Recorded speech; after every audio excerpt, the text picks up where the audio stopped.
You keep ending up in relationships where you feel small, unseen, or confused. And part of you wonders, why does this keep happening? Maybe the answer isn't in what's happening right now. Maybe it lives deeper, in the past, in a bond that once failed you when it should have held you. Welcome, I'm Karsten Noack, and today I'll guide you through a tender truth. Attachment trauma can make you more vulnerable to narcissists. Good news, there's a way to break that cycle. Gently, clearly, powerfully. What is attachment trauma? Attachment trauma happens when a child doesn't receive stable emotional connection, when love felt unpredictable, when care came with conditions, when you had to please just to stay close, when saying no meant being punished or ignored. In those moments, your nervous system learns something. I need to adapt or I might be abandoned. And that becomes a pattern. One that affects who you trust, what you tolerate, and what love feels like to you. Why narcissists spot these patterns? Narcissistic individuals sense where they can hook in. They're drawn to people who are especially empathetic, kind, and accommodating. Often those who learned long ago to quiet their own needs to preserve connection. At first, they offer everything you long for. Recognition, warmth, admiration. But slowly, the tone shifts. You're walking on eggshells, doubting yourself, feeling like you're never quite enough. A short story. Emma was a peacemaker. Always. As a child, she kept her parents from fighting by being the good one. Years later, she found herself with a partner who altered charm and coldness. Whenever she sensed something was wrong, she tried harder, took the blame, until she realized this wasn't love. It was her old survival strategy repeating itself. Why you often don't notice the manipulation. Here's a trap. Emotional insecurity feels familiar when you've grown up with it.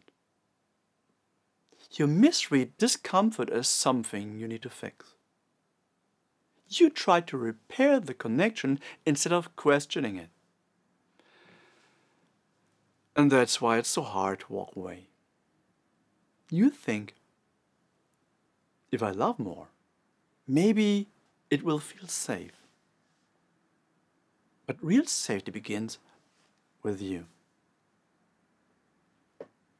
What you can do. Gentle, clear steps. First one. Recognize the pattern. Ask yourself, am I the one who gives more? Do I shrink myself to keep the peace? What did I once fight for? Attention, acceptance, love.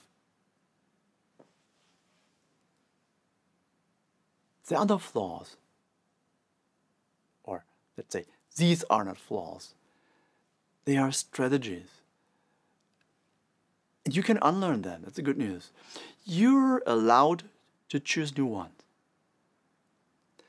Second step, become your own safe place. That's so important. Create inner stability by the steady hand you need.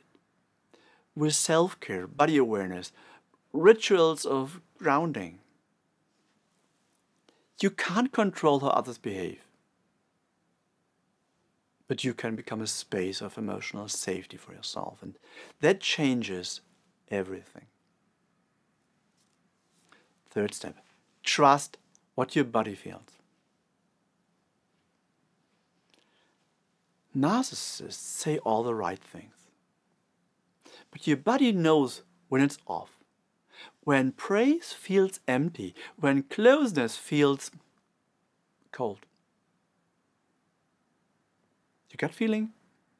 It's not trauma, it's wisdom. Trust it. Fourth, set boundaries, not explanations. You don't have to explain your no. You don't owe anyone a perfect reason. Say what's true for you and hold it. Especially if the other person reacts strongly. That's when your no matters most. Fifth, surround yourself with healthy people. Not everyone drains you. Some people nourish you. They see you, respect you, want you to grow. You'll meet them more easily once you stop fighting for crumbs. Sixth, let go of the urge to save. You're not responsible for healing someone else's childhood, especially not a narcissist. Compassion doesn't mean self-sacrifice. You can care without collapsing. Healing is everyone's own task, including yours. You're not broken. You're not fragile. You're sensitive. And that's different. You're wired for connection, and that's beautiful. Yes, attachment trauma shaped your patterns. But it didn't steal your worth. It simply pointed to the work that now calls you. You can set boundaries. You can speak up. You can choose relationships that see you, not just use you. And when you stop begging to be loved, you begin to love yourself in the way you always needed. That's not weakness, that's strength, grown from truth. You don't have to be perfect to be loved. You just have to be allowed to be yourself. Let's walk this path together with clarity, with care, with courage. Karsten Noack, travel companion for heroines and heroes.